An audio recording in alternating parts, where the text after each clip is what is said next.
You're listening to the Options Insider Radio Network, the home of the Options Podcast. For more quality options programs, visit theoptionsinsider.com or search for Options Insider Radio Network in your podcast provider of choice. Listeners can also access all of our programming through our mobile app available in the iTunes and Google Play stores. Select programs are also available via live stream at mixlr.com/options-insider. That's mixlr.com/options-insider. Don't forget to follow along with your favorite programs and submit your own questions for the hosts at twitter.com/options, stocktwits.com/options, facebook.com/theoptionsinsider, or via questions at theoptionsinsider.com.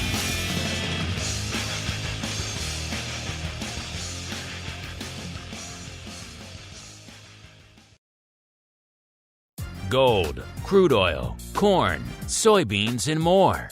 With so many tradable products, the futures options market can be an intimidating place. How can you possibly keep track of the latest trading developments across so many different products? Don't worry, we've got you covered. Welcome to This Week in Futures Options, the program designed to help active futures options traders stay on top of this ever-changing marketplace. Each week, we'll break down the top trades, hot products, volatility explosions, and much more.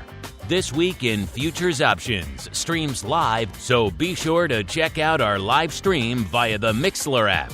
That's MIXLR.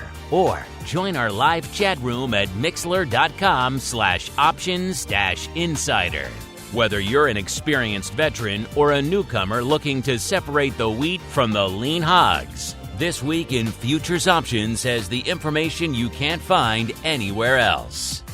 This Week in Futures Options is brought to you by CME Group, the world's leading and most diverse futures and options exchange. For more information and educational resources about futures options at CME Group, visit cmegroup.com/options. This Week in Futures Options is also brought to you by FTSE Russell, a leading global provider of benchmarks, analytics, and data solutions. For more information, please visit ftserussell.com, cboe.com, and cmegroup.com. And now, get ready to break down the latest futures options trading activity.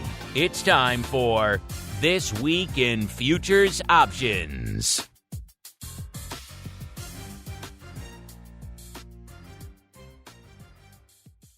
All right, everybody. That music means it is time once again for TWIFO. This Week in Futures Options, a program where the name says it all. We break down the week that was and indeed still is on the futures options side of the fence. So we'll talk some energy, maybe some ag, some FX, certainly some equities this week, and a lot of other fun stuff. Whatever's popping off, you got to join us on TWIFO every week to see exactly what is moving and shaking to make it onto our list this week. My name is Mark Longo from theoptionsinsider.com, as well as, of course, from this fine network. Glad to see so many of you are enjoying the network and the plethora of content we are putting out to you to meet the demand. You guys are just sucking everything down, so we're glad we could help you guys make it through this crazy quarantine period here. If you like what you hear, make sure you leave those reviews on your platform of choice so we can continue this influx of new people discovering the content and discovering the network. It's probably more important now than ever, especially given some of the headlines we've seen about options education of late and options information and the tragic results the lack of it could have. Get people out there, get them informed, get them knowledgeable about what's going on out there in the space. They'll feel better. Their money will thank them. Their wives and significant others will probably thank them. So keep those reviews, keep those comments coming. We do love to see them. And, of course, keep those questions coming as well. We do love to hear from you guys. And joining me on the program today, first off, holding down the FTSE hot seat, a very hot seat this week. Our old friend, Mr. Sean Smith, the Managing Director of Derivatives Licensing over there in FTSE Russell land. Sean, welcome back to TWIFO, sir, on this craziest week of the calendar for you, sir. Mark, great to talk to you. Thanks for having me on the show. Looking forward to some great conversation today. I'm glad you could carve out some time for us. We are approaching the big day. I was really only half joking about the busiest calendar week for you out here because, of course, the great Recon is upon us here and helping us to parse all that and break down that in much more detail. Holding down the CME hot seat today, our old friend, Mr. Rick Rosenthal, the Director of Business Development for FTSE Russell Indices over there across the town at the CBOE. Mr. Rick, welcome back to TWIFO to you as well, sir. Thank you very much. Great to be back. Hi, Mark. Hi, Sean. Happy COVID Thursday. Yeah, yes. Yeah, unfortunately, we can't do this in person yet. Probably going to be a while till we get there and have the delicious burgers and all the other fun stuff that we used to have. But we can kick things off in appropriate fashion. This is usually where I check with Mr. Sean. But Rick, as our guest, I will give you pride of place this week. Where should we start our journey as we parse the big movers and shakers over the past week over there at CME? Should we start to the light side or to the dark side, sir? I always look at the glasses half full, so let's go to the light side. That's my man. I could see why you and Sean are such fast friends there. Of course, you guys can generate these reports and a whole bunch more for yourselves completely for free. CMEgroup.com/TWIFO. That's the place to go. Also, TWIO. If one of them doesn't work, the other one will work. Sometimes they swap. I don't know why. But the place is there for you to generate all the reports. You can see the movers and shakers for yourselves, the market scans, and most importantly, the This Week In scans. You can see exactly what we're going to talk about, the skew, the volume, the volatility, all the good stuff, and whatever product you want. If you want lumber at 2 in the morning, you could do it. CMEgroup.com/TWIFO is the place to go. All right, let's kick things off. They've requested light side, so let's start to the upside. It's another kind of bifurcated week out there in the Movers and Shakers report, listeners. Pretty much half red, half green. We haven't seen too much of that of late. Usually it's demonstrably in favor of one direction or the other, and it kind of flips week to week. This week, kind of split down the middle, which maybe that means some semblance of normalcy returning. Who knows? It's hard to read into any of these numbers because every week is yet a new crazy and unprecedented week out there. So I wouldn't read too much into this chart. Let's see. Let's actually expand the top 5 this week to go to number 6. Number 6 is where we find our old friend, the Russell 2000, up 4.8% since our last show. So a big week for small caps. Certainly the biggest of all the equities out there this week. And then we got a lot of energy dominating the rest of the top 5, listeners. We should say the top 6. Number 5 is Brent, up 5.3%. Number 4, our old friend WTI, up 6.44%. Number 3, RBOB gas, up 9.7%. Numero Dos heating oil, up 10.89%, seeing a bit of a theme.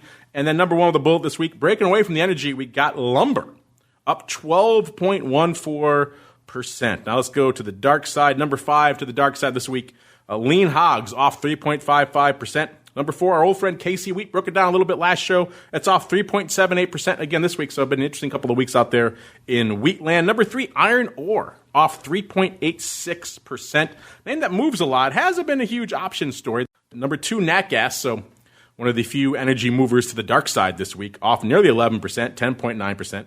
And number 1 to the dark side yet again, 2 weeks in a row, oats, off 11.83%. Before you say, hey, break down oats, like we mentioned last show, it does about 20 contracts a week, so not exactly a big option story to parse out there.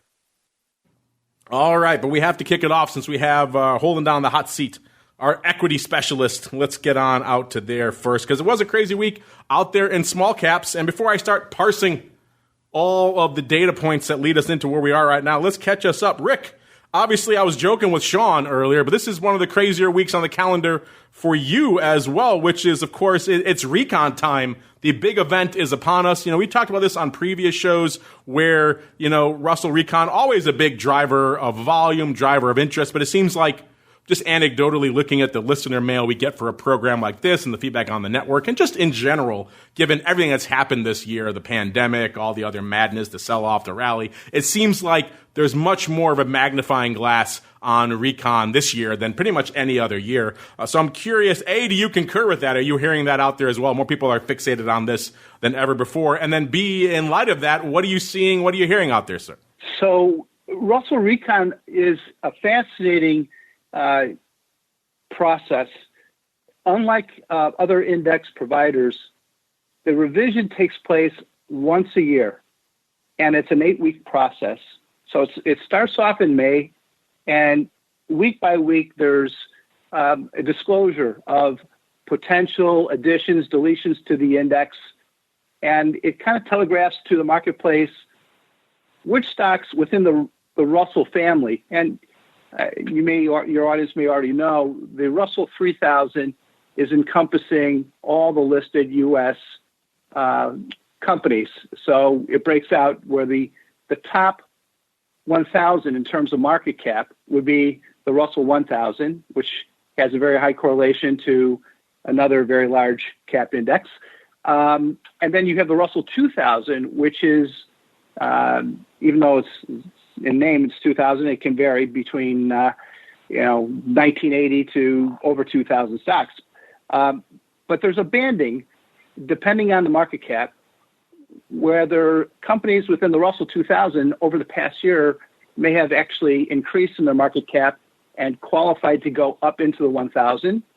And vice versa, maybe changes in the market cap in the company that's in a 1,000 could go actually down to the Russell 2000. So there's an awful lot of attention given to the reconstitution of these indexes because there's trillions of dollars in assets benchmarked to these Russell indexes. And so, go ahead. What was that? I'm sorry, I jumped in. There's over $9 trillion, just to give you the number. So, coming from Sean, from his mouth to your ears, it's $9 trillion. And then, Sean, can you tell us how many trillions of dollars are benchmarked to the Russell 2000? Well, the Russell 3 is a total of, or should I say FTSE Russell Indices is a total market cap of $9 trillion. But just to get back to reconstitution and this move this year and why there's just so much momentum and discussion about it, it's because of the shift in the marketplace between the divergence between large and small caps this year. A woman named Catherine Yoshimoto, who's a fantastic colleague in market research for FTSE Russell, coined the phrase, the big got bigger and the small got smaller. That divergence has decreased by more than 16%. And, a couple of the interesting tidbits of this recon is that there are several companies now exceeding a market cap of over $1 trillion for the first time, 3 of them. And the top 5 market cap companies are all technology stocks. But if you take the smallest market cap company in the Russell 2000 in small caps, the company falls below $100 million in market cap for the first time since 2009. So you have quite a spread between the greatest of the large caps to the smallest of the small caps, and it's going to be a really interesting year.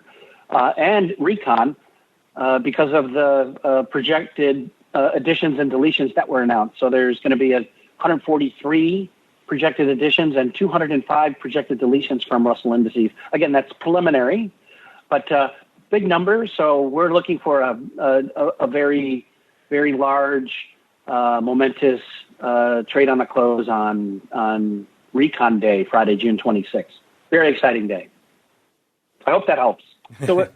So what happens on Friday, June 26th? After the close, the indexes are reconstituted, including the additions and deleting those companies that are going to be excluded, which means that on the close of June 26th, you're going to see this massive equity transaction with all these asset owners looking to make the adjustments to their portfolios benchmarked to the Russell indexes. And it's amazing because you have somewhere around 1.2 billion shares with a notional value of over $42 billion that's going to be executed in about a second. And it's truly astounding how that works without disrupting the market. Yeah, I can't think of any other event. I don't think there is another event that moves that many shares so quickly in kind of the blink of an eye, so at such a rapid fashion. But also, you're right, without really causing a massive disturbance. Obviously, if things were open, there would be just an insane, massive movement as all these shares change hands. But the fact that it happens kind of in the blink of an eye without really any disruption is an amazing technological marvel to behold. You mentioned kind of the $9 trillion that's benchmarked to the various Russell indices right now. Interesting also as well Almost 70% of actively managed institutional U.S. equity assets are currently benchmarked to some sort of Russell index. People wonder why people pay attention to this. It's because the funds that you guys invest in, a good chunk of them are benchmarked to this. A lot of interesting nuggets coming out of paper out there from CME today. Speaking of interesting nuggets out there, Mr. Rick, a little birdie told me that you were chatting with an old friend of ours recently, a.k.a. the Flow Master, a.k.a. the creator of a little platform we use every day over here called Trade Alert, Mr. Schwartz out there. Now, of course, part of the CBOE family, the ever-expanding CBOE data empire out there. And any interesting nuggets or trades that came across your radar this week, sir, as we're heading into the big recon? So Henry Schwartz and Trade Alert is a new addition to CBOE, and for the first time this week, I got a demo. So I asked Henry before today's show if he could, give us some highlights of what's going on in RUT, and what he brought back was the open interest in the Russell 2000 cash settled index options is currently 566,000 contracts, over 566,000 contracts, which is the highest it's been since December. And we have about 225,000 set to expire tomorrow. So it'll be interesting to see how that unfolds. And he did also point out, Trade Alert highlighted a significant trade that took place on Tuesday. There's a butterfly spread, about 4,168 contracts in the 1,300, 1,325, 1,350 put butterfly spread, expiring June 20th, which is in 2 days. So this was a new position that was put on, anticipating the market was going to move down. And it's great to have this tool at my disposal because instantaneously it's highlighting some of the standout trades. Yeah, we're big fans of Mr. Trade Alert over there, Mr. Flow Master. He comes armed with the data. He's one of the earliest contributors to our network and to our website way back in the early days. When we first kicked this off back in 2007, we were playing around with Trade Alert, and we're pleased to see that it has found a home over there on CBOE land. Fast forwarding over here to the CME reports. By the way, you guys can find these for yourselves, as I mentioned, cmegroup.com/TWIFO. Sean, interesting paper out here. Again, we talked last week on the show about far out of the money puts were dominating over there in the Russell E-mini options over there on CME. Coming into showtime, we're seeing the Russell 2000 1426. By the way, before I break all that down, let's set the stage from an overall vol perspective, as we like to do out there in the equities every week. Coming into showtime here, where did all my numbers? There they are. Coming into showtime here, we had the VIX at about a 33.25. That puts it down almost 4 handles. In fact, now I think it's given up some of that. Yeah, it's about 36.75. So it is down a little over 4, about 4.25 handles from last show. And the RVX coming into showtime, which is, of course, the VIX of the Russell 2000 at about 47.5. Kind of unched to up slightly, which again shows you Russell 2000 has been moving a lot and continues to move enough to justify that level. Hence, the vol kind of staying where it is. That puts that spread coming into showtime pretty wide. 14.25 points. That's fairly a little bit wider than normal. In fact, Rick, I know you've talked about it before. Refresh our listeners' memory really quickly. What are the historical averages for that spread versus what we're seeing right now, sir? Okay, so as your listeners already know, this is the 30-day expected volatility. VIX is for the S&P 500, RVX is for the Russell 2000. So we know that the RVX, Russell 2000 Volatility Index, typically has a premium over VIX. And if you go back over the last 5 years, that premium is roughly 3.6, 3.7. So when you see that spread between the two indexes out to 14 plus, that's extraordinary. It hit a peak of about 16 a couple weeks ago. So it's come in, but it came into about 9.9, and now it's back out to 14.28. And part of that is because there's a catch-up going on. The Russell 2000, we've seen a rotation into the small caps since the Federal Reserve Bank decided that they were going to start purchasing corporate bonds, investable grade, as well as the high yield corporate debt. So when that announcement was made on March 23rd, that created a lot of confidence in the market that small businesses were going to have the ability to either refinance or raise capital. And since then, the Russell 2000 has been the leader. It has led in terms of outperforming NASDAQ and the S&P 500. So since March 23rd, the Russell is up about almost 43%. And so you're seeing a catch-up here, and the volatility reflected in the calls is illustrating, the demand for buying calls, pumping up the implied volatility. So if you look at how that relative volatility spread behaves, it's a mean reversion type activity. So I would anticipate over some time, and I have no idea what time period, if it's 30 days, 60 days, I don't know when, I would anticipate the spread to come in at some point. And because these are not, the VIX and RVX are indexes, they're not tradable instruments. There is an option on VIX, there's a futures on VIX. There isn't a futures or options on RVX at this point, but one can take advantage of the relative volatility spread, doing a spread in a straddle in SPX versus a straddle in Russell 2000, for example. So it's unusual to see it at this level, 14 plus versus the average of 3.6. Yeah, a little bit outside its normal range, but these are unprecedented times. And again, heading into a big event like Russell Recon, you have kind of the 1-2 punch of insane rally post-pandemic, insane fears out there in the marketplace, and then of course now the Recon adding to a little bit of the headiness out there. Let's look really quickly what's lighting it up over there on the mini Russell 2000 side. Sean, we were talking last week about pretty far out of the money puts. I think someone was rolling these in the 965 range out about a month and change. That seems to be the case again. Coming into the showtime, we're at about a 14.2660 out there right now. So up a little over 3% just for this week, listeners. Remember, our scan at the top of the show goes back to last show. If you're just counting from Monday on, Russell's up about 3.14%. Looks like the big print again, Sean, looks like a bit of a roll. Far out of the money put roll. 965 puts going up about 1,500 times versus rolling far. Those are out in July, by the way. These are the week 2 in July. Rolling out to the August contract of the 910 puts. So rolling out and down about 1,500 times. So someone's still playing fairly far out and pretty far out of the money in the Russell 2000. Let's look really quickly at the vol. Vol, of course, coming off a little bit given the recent rally. Still, like we mentioned, RVX is pretty high, about a 45 and change, where about 34% of the contracts went up this week, which is the week 3 in July. That vol is about a 44.5, right? And that's off about 1 3/4 points. The skew out there, the puts were pretty bid last week, 16.7% rich. They had the money this week.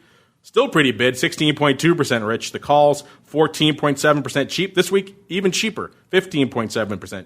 So the calls coming in, puts coming in a little bit as well, which is kind of interesting. But then again, the vol's coming in, so you kind of probably expect that a little bit. Sean, any thoughts? A lot to unpack. We're heading into the big Recon day. Any thoughts there? This big analysis of Recon hitting CME over there. Any thoughts on that? And also, thirdly, this person continues to roll sizable out of the money puts out here in the E-mini Russell 2000. Any thoughts on that? A lot to unpack this week, sir.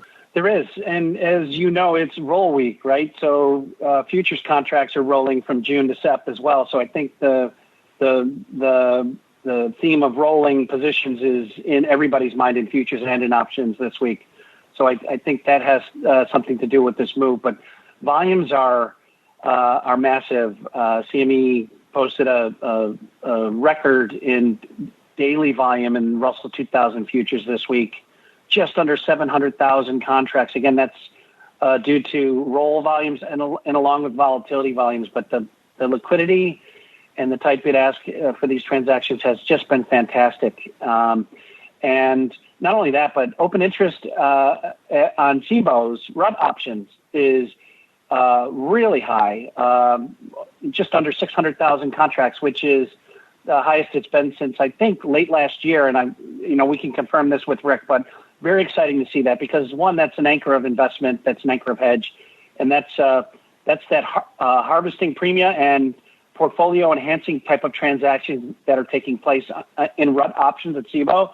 And it's just really exciting to see the clients trading the product and receiving those benefits of risk management and that portfolio enhancement trade that is clearly going on with these products. But yeah, it's great to see the volume at CME in terms of the role.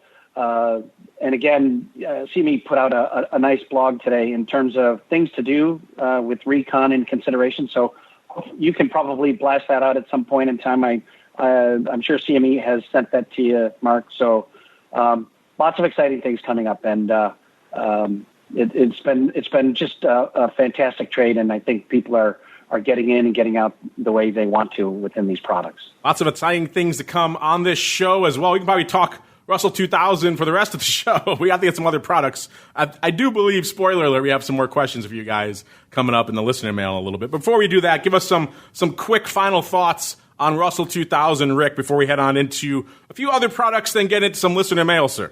Well, I know that we talked about VIX and RVX.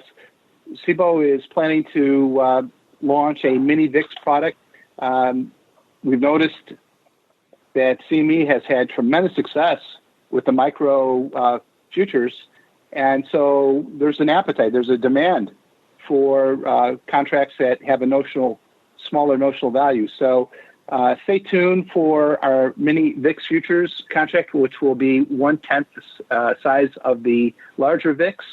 That should happen sometime late August, early September is the kind of guideline when we anticipate that will to be listed. Yeah, that's it.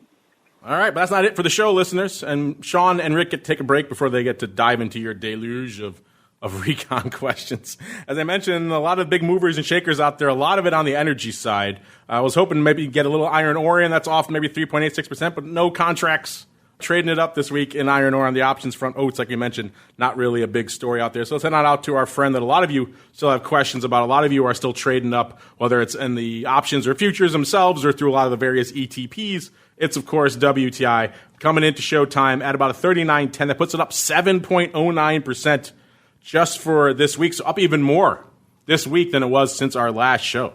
So it was only up 6.44% from our last show. So been a good week here for all things WTI. 54.7% of that paper coming in that AUG contract, which has, looks like, 28 days to go left on it. The vol coming off a little bit. It's almost threatening to break the 20 handle now. It's a little bit shy of 21, off 2 points since this past week. So vol coming in pretty aggressively out there. Oh, if we had an OIV. I think we'll get to that in a little bit as well in the listener mail. The skew coming into the show last week, the puts were 3.8% bid. This week, whopping swing out here. 13.6% rich to the at the money. So they pretty much gained 10 points since our last show. Maybe some folks thinking this recent run a little bit overdone. Either way, someone's bidding up the puts out there. The calls, 1.9% cheap this week, nearly 10%, 9.6%. So calls coming in, puts getting aggressively bid out here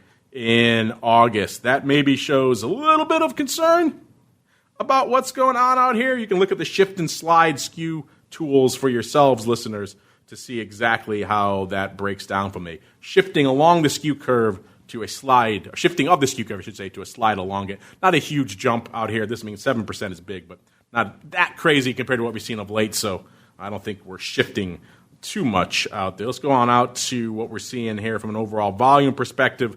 And in this AUG contract, which was where the lion's share of the paper was, over half, the 44 calls dominating the tape to the upside here, 10,047 to be precise. Looks like the lion's share of those came on Monday. Almost all of that coming on Monday. 7,600, almost 7,700 coming on Monday. About 1,300 today, and the rest kind of paltry throughout the week. Worth noting, of that 7,600, only 280 were opening on Monday, so a lot of back and forth on the 44 strike out here in WTI on Monday, which is interesting. No real net positional change out there. Even net on the week, it's only 200 about contracts opening on the week. So crazy week on the 44s out here, followed hot and heavy by the 30 puts, 10,250 of those. The big day was today, actually, 3,500 and then 3,200 on Monday. That's probably accounting for some of that skew. Getting bid up about 1,100 of those opening. So a little bit of back and forth, but net opening, obviously we don't have today's paper. It seems like, given what's going on in the skew, I'm going to go out on a limb and say someone's probably picking up some puts out there. Then the 40 calls hot on its heels as well with about 9,220. Actually, I misspoke before. That was 10,200. That was the OI. It was 9,000 traded on the 30 puts and 9,222 of the 40 calls. So actually the 40 calls would be number 2. With the lion's share of that pretty even throughout the week. 2,900 on Monday, 2,500 today, 2,300 on Wednesday, and about 1,400 on Tuesday. Again, slightly opening, so a lot of back and forth action. Maybe some verticals, though not enough to make it 1-to-1. Probably some ratios if there were verticals on the 40 to 44 strike here in W2. Either way, the upside was lighting it up. Given the fact that those calls came in pretty aggressively, I'm guessing people are overwriting and people are bidding up some of these crazy puts. Let's look at crazy stuff really quickly, see if we see any crazy prints. Yeah, 60 calls out here in March of next year, trading 7,000 times this week. 60 strike. Haven't seen that on our radar for quite some time. Almost all of that today. 2,900 of that coming today. And also worth noting, 6,900 coming today.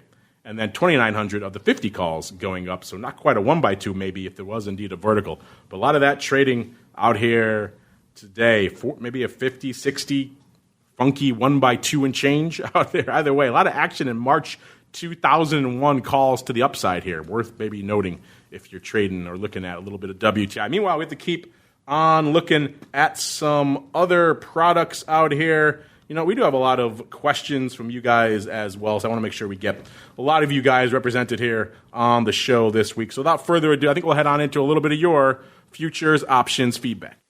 It's time for your questions, comments, and insights. It's time for Futures Options Feedback. Submit your questions at twitter.com/options, facebook.com/The Options Insider, stocktwits.com/Options Insider, or via questions at theoptionsinsider.com.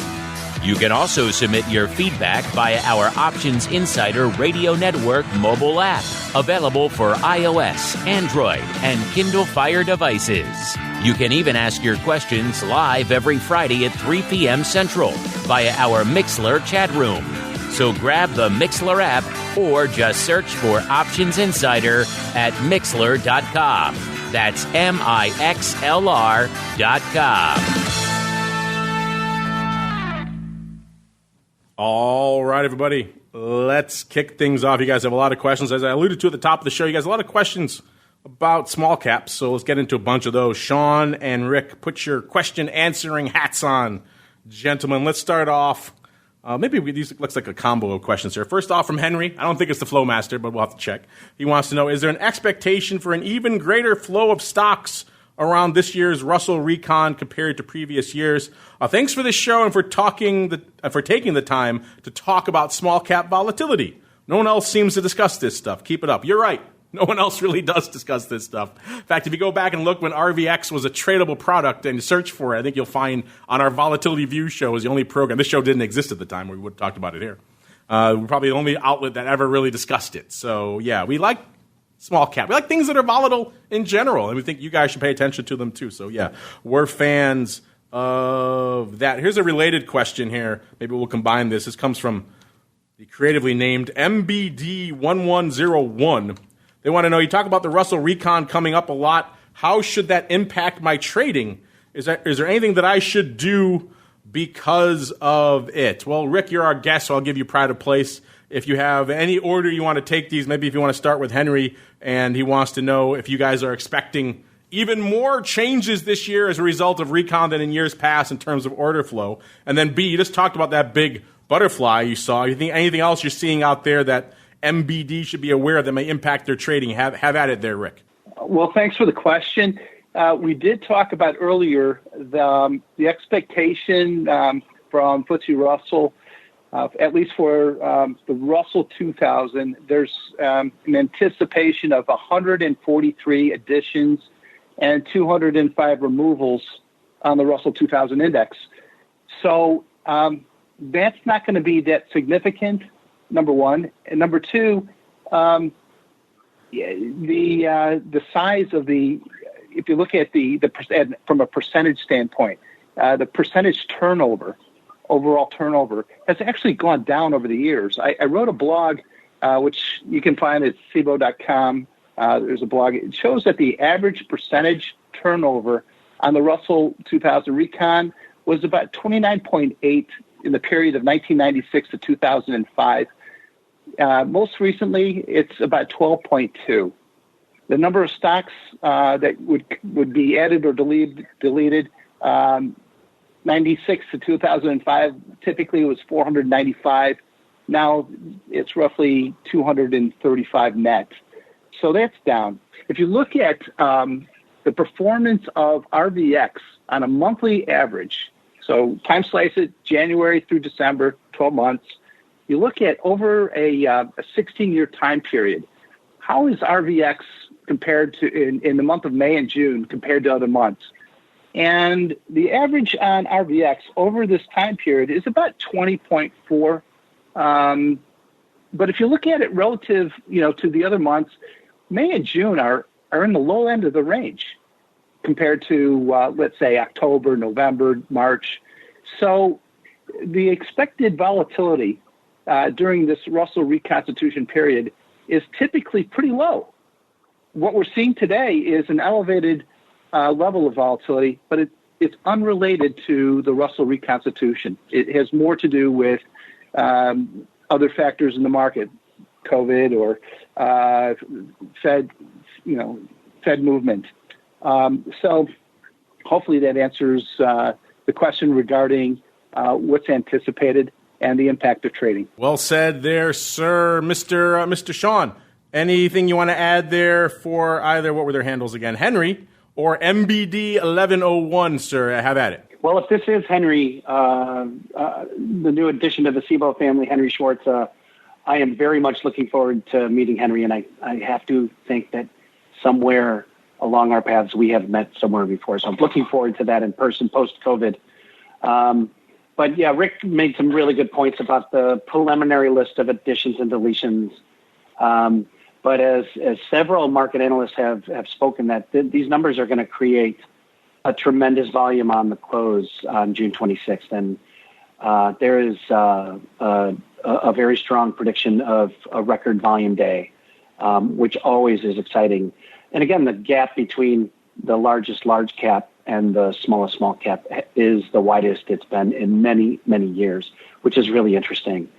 From sub $100 million market cap to over $1 trillion for 3 companies, and the top of those companies all being technology. So it's going to be a fantastic recon. We're looking forward to an exciting close at NASDAQ and NYSE with their closing cross and closing auction mechanisms to watch these numbers on the bell at the close on June 26th.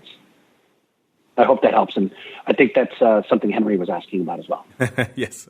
I don't think it's the Flow Master, but we never know. Well, we'll have to introduce you to after the show here. He's an interesting fellow to chat with. You ever want to talk small cap, or not small cap, but equity options or index options analytics, the Flow Master is the guy to chat with. Now, let's see what else you guys have on the brain. A lot of you guys liking the YouTubes these days. Anne Maria chiming in on our last show, negative rates, equity rallies, and crude kerfuffles. Maybe that's a couple of weeks ago. I forgot which the titles. So many shows, listeners, they all blur together after a while. Anne Maria just chiming in saying she loved it. Well, we love you guys liking it out there, Anne Maria. Keep enjoying it out there. Speaking of the YouTubes, we had a request here from Bull Bear Jeff. He said, I just subscribed to your YouTube. Can you guys create playlists by topic? It helps to find things faster. That's a great idea, a great suggestion there, Jeff. As I mentioned before, YouTube has never been our primary outlet for the show. It usually goes up via the iTunes and the Google Podcasts, all the places you traditionally find podcasts, including our mobile app and our website.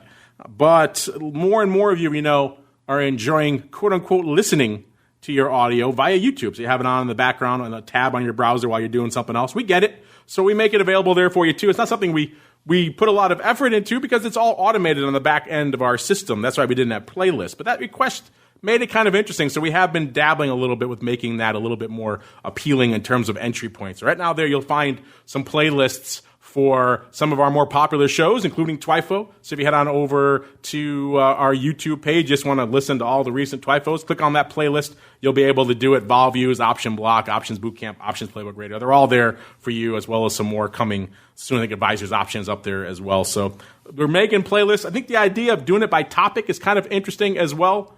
Take a little bit more effort to do that. You can't really auto-add, and YouTube doesn't know which episode, for example, is about premium harvesting or covered calls. So we'll have to do a little bit of manual labor ourselves behind the scenes. But it's an interesting idea. And if more of you seem like are enjoying the YouTube version of it, maybe we'll make that happen for you. But at least for now, Jeff and everyone else who's asking for this stuff, we are hearing you, and we're adding more functionality for you guys to be able to continue to enjoy it, because clearly you guys do on the old YouTubes. If you haven't subscribed to us, we're just Options Insider over there on YouTube. Just search for us and you can find us. Or all this goodness you're used to from the network hits there as well. All right, next up, you know what, Mr. Rick, I'm going to have to put you on the hot seat for this one, even though it is completely outside your purview. But you're our CBOE rep today, so you get to answer for all this stuff over there. This one comes from Lilto. Interesting name. Lilto wants to know, is OIV ever going to come back? I miss it. OIV, of course, we used to talk about it on the show all the time, particularly when we're talking about WTI. This was the VIX, CBOE, CME joint VIX of WTI, which, of course, tracked effectively the front month at the money implied vol of WTI options with a little bit, of course, skew and everything else baked into that they've added to the VIX calculation over the years. But unfortunately, as our listener points out here, OIV kind of got halted back in the madness of negative crude. That VIX calculation doesn't tend to play nicely with negative strikes, listeners.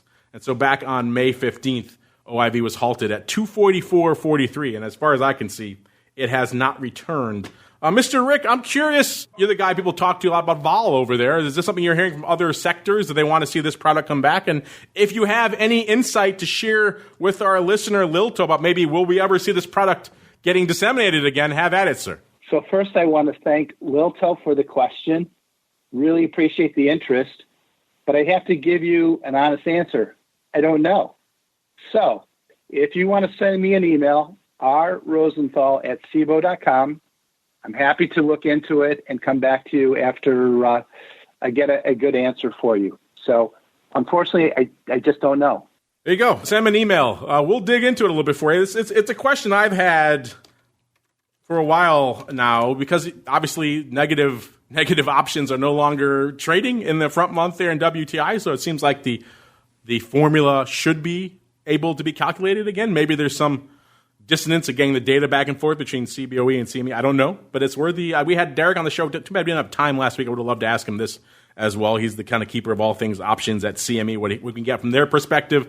Maybe we'll find out for them. But we'll keep digging there, Lilto, and maybe sounds like Rick will for us as well over there at CBOE. And maybe somewhere in between, we'll find out the answer. Because you're right, it is a useful indicator. People want to watch what's going on in the crude oil space. A VIX in the crude oil is a useful thing right now, and unfortunately, it's not being disseminated right now. All right, next up, Sean, Rick, you're on the hot seat a lot today. Next up, Edward the Trader. I kind of like that handle. It has a certain resonance to it. Edward the Trader wants to know, how close are RVX options to becoming tradable again? Thanks for all your shows. Well, maybe you got to get the futures first, but we'll take it all as one sweet, Rick. RVX options and futures. I think they ask you about this literally every time you're on the show. Do you have any updates you'd be able to share with us for any hope you can give our listeners who want to get back into small cap vol and trade it again? Well, first I want to thank Edward the Trader for the question, and I'm curious, how did he come up with Edward the Trader? Is he Edward the Conqueror? The Edward the Prophet King? Edward the Trader. I like that, though. So, Edward, to try to answer your question, I'm a big advocate for the RVX tradable product, whether it's options or futures or both. We used to have both traded, and they were recently delisted as a result of the lack of demand. But the time is great to have a product. If you look at the last 60 trading sessions in the Russell Index was up or down by 1% or more 75% of the time. 75%. If you look at RVX, which is currently around 47, that translates to about a 3% daily move up or down in the Russell 2000. So this is really a great time to have a tradable instrument on RVX. And if we get enough people asking for it, again, send me an email. I'll forward it to the powers that be at CBOE, letting them know the demand is there, and we'll see what we can do to bring it back.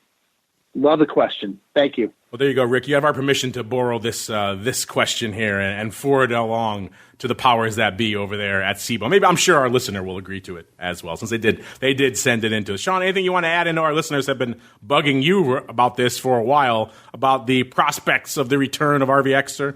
Well, you have Rick Rosenthal's email address, and client demand is what works. So rrosenthal@cboe.com.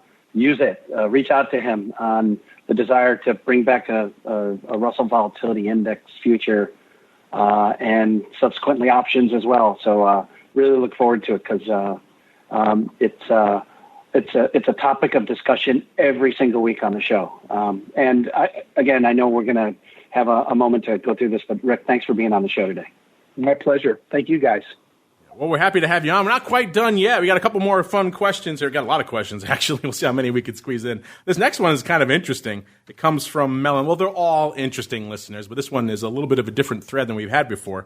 This comes from Mellon. They want to know, what are your thoughts on cross-asset correlation, or I should say, he should have says cross-correlation, across the major indices and commodities? Thank you. It's an interesting, seemingly deceptively simple question, but it kind of sparked interesting little bit of curiosity in me. So right before the show, actually, when I had no time, I fired up some interesting tools. You guys may be able to use this I think you'd have access to the pro level of what's going on over there at QuickStrike to get this. I don't think you can get this on the cmegroup.com/TWIFO, but hey, it's a great tool. Give it a try. Maybe if it's there, you should be using it. And they have exactly this. It's called the cross correlation scan. You could run for yourself. So I just threw this tool up, set the Wayback Machine back for 6 months. I figured, let's look back over the last 6 months, some of the most turbulent in recent market history, and let's see what the cross-asset correlation has really been. And it was kind of surprising. Some of the highest correlation, probably not surprising, it was the equities. The equities are highly correlated to themselves out there. Like, for example, we see the E-mini to the NASDAQ at about almost a 1 correlation, 0.96 over the last 6 months. We see, the S&P 500 to the Russell 2000. Higher correlation than I thought. I thought about a little bit less, but it's at about a 0.93 over the past 6 months. Again, this is from December 18th to June 18th. You can choose any time frame you want. It would be very interesting to go back and look at that couple of crazy weeks in March, because the old adage is when everything hits the fan, correlation goes to 1. We can look and see if that exactly is the case. That may be a fun project to do outside of the show. Maybe we'll do that. Stay tuned, listeners. The Russell 2000 versus the NASDAQ over the last 6 months at about a 0.88. And then we get some other interesting ones. Gold to silver, obviously, it's a very widely tracked ratio. That's at about a 0.74 correlation over the past 6 months. Similar things within the same complex tend to have the highest correlation. Probably not going to surprise you there. WTI to heating oil has about a 0.79 correlation out there. Then there's some interesting ones. Again, within the rates complex, there were some pretty strong correlations as well. Not quite as strong as the equities. The equities were the king, but still pretty close. 10-year to the 2-year is about a 0.81 over the past 6 months. The 30-year to the 10-year, 0.94. So that actually is a little bit higher than some of the equities out there. That's one of the few things that could rival them out there. So 30-year to the 10-year. Interesting, the longer-term portion of the curve. Weird correlations, too. Like, look across the chart and find these for yourself. Like a surprisingly high correlation from the pound dollar to copper, almost half, 0.46. Equally surprisingly high correlation of the Russell 2000 to copper at about a 0.48, almost 50% out there, which kind of surprised me. Copper to heating oil is exactly 50%, 0.5. And other interesting ones, the pound dollar to the euro dollar is at about a 0.6. That one's probably not as surprising, but weird things. I don't know, Sean or Rick, if you have anything to add, maybe Sean, we'll start with you. First off, the surprising, or maybe not that surprising, high level of correlation in between the equities themselves, but then B, maybe some surprising ones. Maybe we need to get Blue and Eric over there at CME to do a little bit of digging into why copper is so closely correlated to the Russell 2000, Sean. What do you think about that? It's interesting. All these types of correlations that come out during these volatile times, and what happens as vol comes back in? The correlations kind of move again, right, away from being so highly correlated.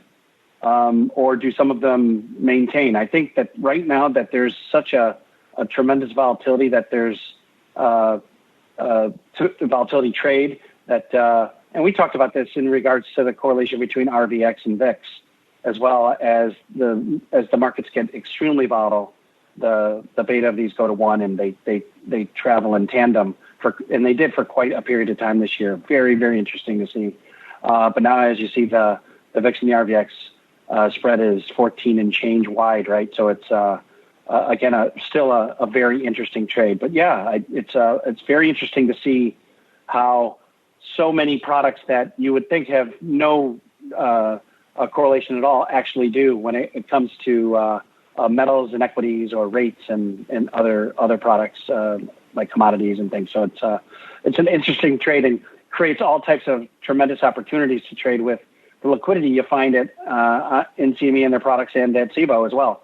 So it's very interesting, but it's great that there's the opportunity to be able to put those transactions into a trade with the products that are available. Rick, it sounds like your product research team has a little bit of work to do about why the Russell 2000 is so closely correlated to copper. Did that surprise you as well, sir? Actually, it does not surprise me, but I will say this. If you look at the year-to-date performance on the S&P 500, it's down about 3.75%. NASDAQ is up about 14.25%. RUT is down 14.28%. And yet, you can make the argument that all three of these indexes have a relatively high correlation. The reality is it depends on how you time slice it. So perhaps over a long period of time they have a high correlation, or perhaps during a 30-day time period they have a high correlation. But there are some very different unique characteristics for each one of these indexes.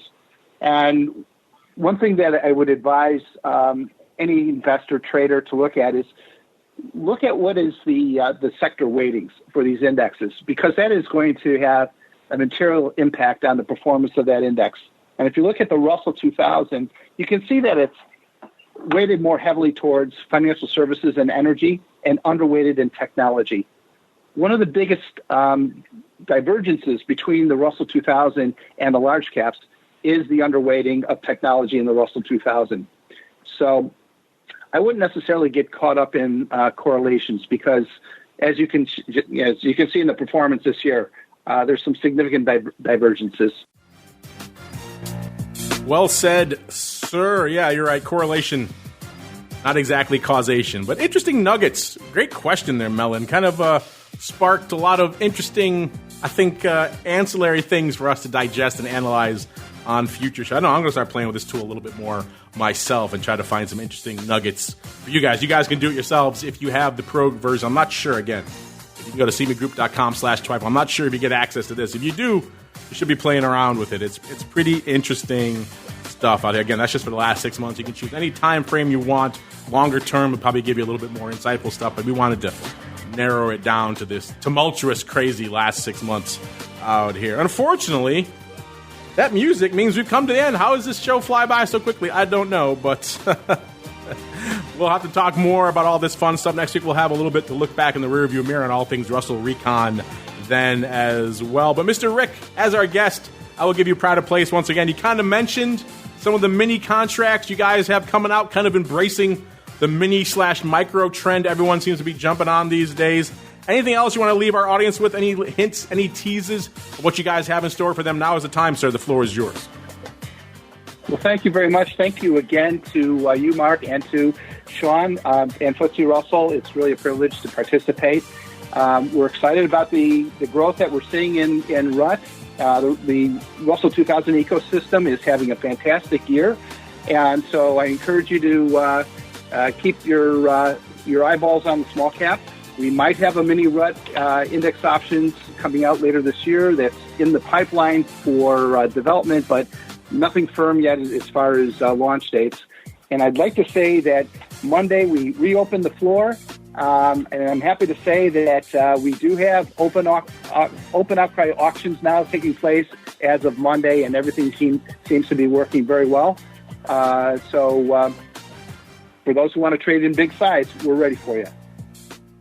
There you go. All is right with the world again. The S and the VIX are trading open outcry again. So got to get that stuff cooking over there on CME land with the euro dollars, and then we'll have the big pits at least back here. You're right, because I've said it before, it's kind of cliche now, these have been unprecedented times for many reasons, not the least of which is that all this crazy volume and volatility we've been talking about for the last few months has all been going up in a completely electronic market that has never happened before, listeners. So all sorts of madness. It actually held up much more robustly than I ever could have imagined. Ask me again back in the crazy mad days of March how I thought it was going to unfold. I thought it would be a much more dire than it turned out to be. So interesting stuff. Also interesting to see the pits coming back. We're watching that with great interest. Mr. Shaw, I know you're watching all things Recon. What do you want to leave our audience with this week as we head into the biggest event of your calendar year, sir? Thanks for having me on the show again, Mark and Rick. It's always a pleasure to be on the show with you, my friend. Something that I haven't mentioned today that I definitely want on everyone's radar, and I strongly recommend, with all the questions coming in about Recon, is that there's going to be a fantastic webinar next Thursday, June 25th. It's going to be 10 a.m. Eastern time, 9 a.m. Central Chicago time, but it's going to be a fantastic discussion on Recon.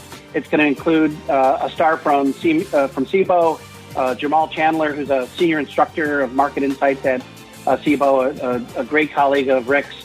There's going to be a senior person from portfolio engineering from iShares. And we have our Philip Lawler, Managing Director of Global Markets Research from FTSE Russell, on the webinar as well, being moderated by none other than Catherine Yoshimoto, Senior Product Manager from FTSE Russell, who I've already mentioned in the show, and I think I quoted her, the big getting bigger and the small getting smaller. That was Catherine that made that comment, which is just a great little quote. But going to be a fantastic discussion on Recon, what it means, how it works, and it's going to be fantastic. I'll send you the link right now, Mark, so you can blast it out to your audiences. I think you did a week ago, but I'll make sure I send the link so that people can register and listen, participate, ask questions. It's going to be a great show. There you go. Check it out. Sean's is not here every week. He's also doing webinars and all sorts of other fun stuff. A lot of content, a lot of interest popping off as we head into the big Russell Recon event. We will certainly retweet that link. Follow us over there on @options if you haven't already done so on most of the major social media platforms. Or, of course, stay tuned to the show. I'll put it in the show notes there as well. So you guys, if you want more content, sounds like you do, in between episodes, then check out Sean's webinar over there. And on behalf of Mr. Rick and Mr. Sean and our friends over there at CME, and indeed myself, I want to thank all of you out there for downloading, streaming, subscribing, for sending in such great questions, pulling us in such great, interesting directions like Mellon and his cross-correlation. Keep those coming. We love to hear from you. Stay safe out there. Things are still pretty crazy. And we'll see you back here tomorrow. Volatility Views, 1 p.m. Central, 2 p.m. Eastern, then back again on Monday. It all kicks off again with the option block all the way back to Thursday for more of This Week in Futures Options. This Week in Futures Options is brought to you by CME Group, the world's leading and most diverse futures and options exchange. CME Group's markets help individuals and businesses around the world manage risks and seize opportunities. CME Group offers the deepest and most liquid options on futures across all asset classes, including interest rates, equity indexes, foreign exchange, energy, agriculture, and metals. For more information and educational resources about futures options at CME Group, visit cmegroup.com/options. This Week in Futures Options is also brought to you by FTSE Russell, a leading global provider of benchmarks, analytics, and data solutions. Investors in the U.S. and around the world are using FTSE Russell indexes to benchmark their investment performance and create investment funds, ETFs, structured products, and index-based derivatives. Many Options Insider Radio Network listeners will be familiar with the Russell 2000 Index. Russell 2000 futures and options are currently trading on the Chicago Board Options Exchange and CME Group.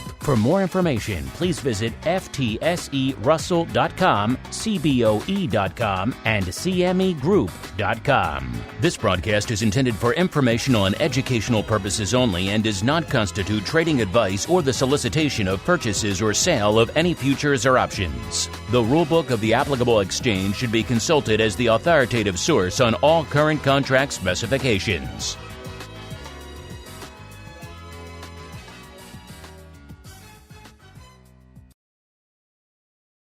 You're listening to the Options Insider Radio Network, the home of the Options Podcast. For more quality options programs, visit theoptionsinsider.com or search for Options Insider Radio Network in your podcast provider of choice. Listeners can also access all of our programming through our mobile app available in the iTunes and Google Play stores. Select programs are also available via live stream at mixlr.com/options-insider. That's mixlr.com/options-insider. Don't forget to follow along with your favorite programs and submit your own questions for the hosts at twitter.com/options, stocktwits.com/options, facebook.com/theoptionsinsider, or via questions at theoptionsinsider.com.